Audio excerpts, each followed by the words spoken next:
2027 के विधानसभा चुनाव में भाजपा का प्रदर्शन कैसा होगा, यह भविष्य बताएगा। मगर एक बात तय हो गई है कि चुनाव में भाजपा के कप्तान पुष्कर सिंह धामी ही होंगे।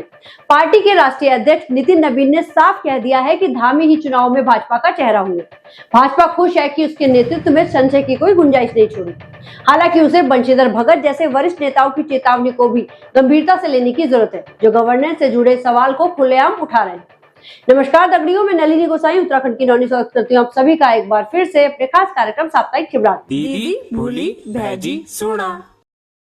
सीएम पुष्कर सिंह धामी अपने कार्यकाल के 5वें वर्ष में प्रवेश कर गए हैं। उत्तराखंड के 25 वर्षों के इतिहास में भाजपा के किसी सीएम का इतना लंबा कार्यकाल नहीं रहा है। कांग्रेस में जरूर एनडी तिवारी ने पूरे 5 वर्ष तक सरकार चलाई थी। भाजपा हाईकमान सीएम धामी से बेहद खुश नजर आ रहा है। पिछले दिनों हुए सभी कार्यक्रमों में इस बात की मजबूत झलक दिखलाई दी है, चाहे वो प्रधानमंत्री नरेंद्र मोदी रहे हो या फिर गृह मंत्री अमित शाह या रक्षा मंत्री राजनाथ सिंह। सभी ने अपने अपने अंदाज में सीएम धामी की पीठ थपथपाई है। अब एक टीवी इंटरव्यू में राष्ट्रीय अध्यक्ष नितिन नवीन तो साफ साफ बोल गए कि धामी ही चुनाव में बीजेपी का चेहरा होंगे।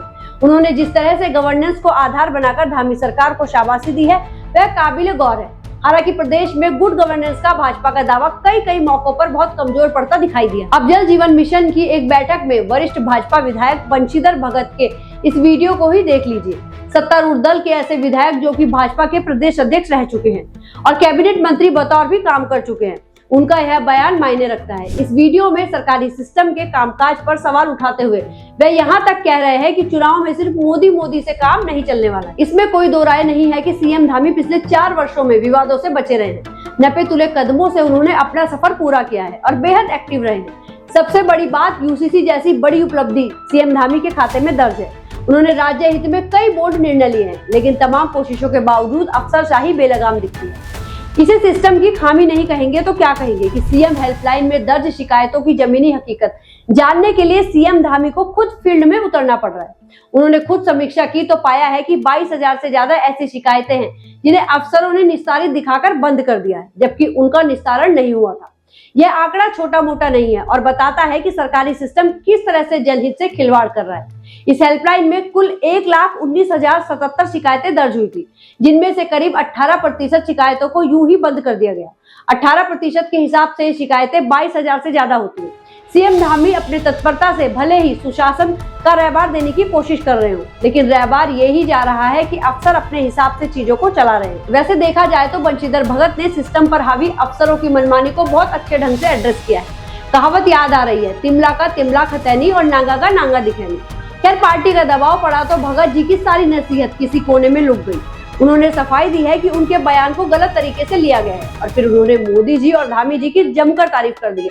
खैर, भगत जी ने जाने अनजाने जो तीर चलाया था वह बहुत दूर तक निकल गया है। धामी सरकार के गुड गवर्नेंस की 4 धाम यात्रा के दौरान भी परीक्षा होनी है। उत्तराखंड के चारों धामों के कपाट खुल चुके हैं। चारों धामों में श्रद्धालुओं का रैला उमड़ रहा है। संकेत ये उभर रहे हैं कि श्रद्धालुओं की संख्या इस बार कोई नया रिकॉर्ड बनाएगी। जाहिर तौर पर पिछले कुछ वर्षों में अच्छे ढंग से यात्रा का संचालन किया गया है। यह भी स्वाभाविक है कि इतने बड़े आयोजन में सब कुछ 100% व्यवस्थित रखना बहुत मुश्किल है। फिर भी कोशिश यही है कि हम देश दुनिया के लोगों को यदि उत्तराखंड आमंत्रित कर रहे हैं तो उनके सम्मान और उनकी सुविधा का पूरा ख्याल रखा जाए।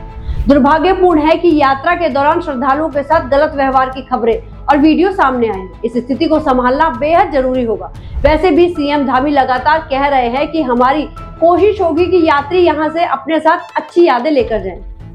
यह तय है कि आने वाले दिनों में 4 धाम यात्रा में और भीड़ उमड़ेगी। श्री हेमकुंड साहिब के कपाट भी अभी खुलने हैं। अब श्रद्धालुओं का दबाव और बढ़ेगा। ऐसे में व्यवस्था को और चाक चौबंद रखने पर फोकस करना जरूरी है। सीएम धामी के प्रभारी मंत्री इस दौरान कितनी कारगर भूमिका निभाते हैं, ये देखने वाली बात होगी। अब बात विधानसभा के 28 अप्रैल को प्रस्तावित एक दिनी विशेष सत्र की।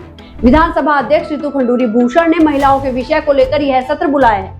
दरअसल नारी शक्ति वंदन अधिनियम को लेकर देश भर में मचे सियासी घमासान की पृष्ठभूमि में यह सत्र आयोजित किया जा रहा है। भाजपा शासित हर राज्य में इस तरह के सत्र बुलाए गए हैं। लोकसभा में संविधान संशोधन से संबंधित विधेयक के गिर जाने के बाद भाजपा इसे बड़ा मुद्दा बनाने में जुटी है। प्रधानमंत्री नरेंद्र मोदी इस विषय पर राष्ट्र के नाम संबोधन कर चुके हैं।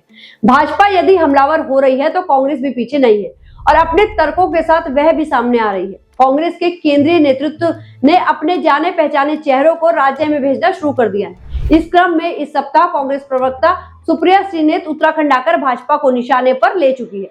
अब एक दिनी सत्र के लिए कांग्रेस अपनी रणनीति तैयार करने में जुटी है। वर्ष 2027 के विधानसभा चुनाव से पहले यह दोनों प्रमुख दलों की ऐसी कवायद है जो एक दूसरे को दबाव में लेने के उद्देश्य से की जा रही है। अब जनता को इससे क्या फायदा होगा, यह देखने वाली बात होगी। विधानसभा चुनाव नजदीक आ रहे हैं तो नेताओं की जिकुड़ी में धकधकाहट भी बढ़ रही है। सीएम धामी ने बीते सप्ताह कुछ और लोगों को भी दायित्व बांट दिए। दायित्व का सिलसिला जारी रहने की उम्मीद है। तमाम लोग ये ही मानकर चल रहे हैं कि उनकी जगवाल जल्द ही पूरी हो जाएगी। नेताओं ने अपने अपने क्षेत्रों में सक्रियता बढ़ा दी है। कईयों की उम्मीद है कि उन्हें इस बार टिकट मिल जाएगा। जिन्हें पहले टिकट मिला था उनकी कोशिश है कि टिकट इस बार बचा रह जाए। इन स्थितियों के बीच विधायक बिशन सिंह चुफाल का वीडियो वायरल हो रहा है, जिसमें वह अपने ही अंदाज में एक अफसर को सड़क निर्माण की तकनीक समझा रहे हैं। यह चुनाव का चक्कर आने वाले दिनों में क्या क्या गुल खिलाता है, इस पर सबकी नजरें होंगी। इस वीडियो में इतना ही। यदि वीडियो पसंद आई हो, मुद्दों में दम लगा हो तो इस वीडियो को अधिक से अधिक शेयर करना बिल्कुल मत भूलिएगा। बाकी मिलते हैं अगले साप्ताहिक चिबड़ाहट कार्यक्रम के साथ। तब तक अपना और अपनों का ख्याल रखिए। धन्यवाद।